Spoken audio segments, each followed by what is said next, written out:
Gram panchayat बांस गांव की सभी सम्मानित जनता को पंकज तिवारी भैया और उनके छोटे भाई हनुमंत लाल तिवारी जी के तरफ से होली की ढेर सारी शुभकामनाएं। महाकाल का शंख बज गया, महाकाल का शंख बज गया, समय बदलने वाला है, होगा निर्माण नए युग का, अब कोई न रोकने वाला है।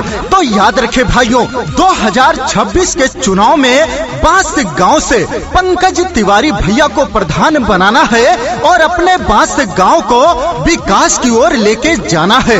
गायक अंकित तिवारी।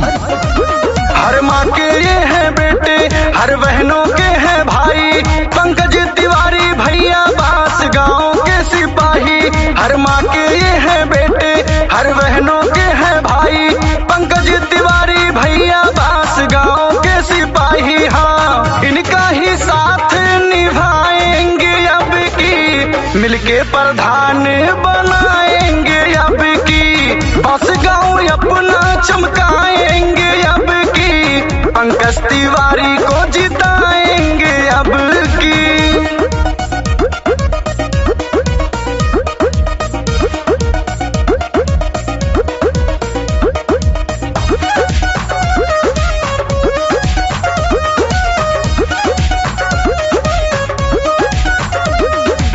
सबका ही सम्मान करते हैं भैया, गुंडा गुंडी से नहीं डरते हैं भैया, गुंडा गुंडी से नहीं डरते हैं भैया। सबका ही सम्मान करते हैं भैया, गुंडा गुंडी से नहीं डरते हैं भैया।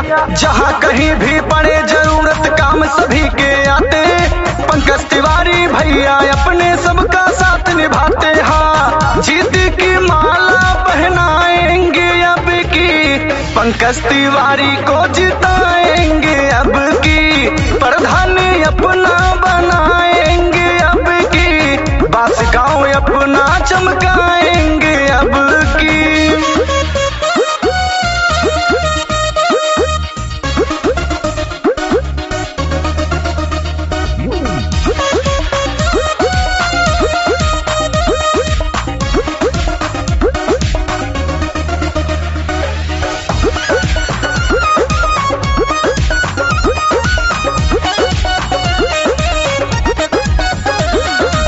जो भी कहते हैं भैया करके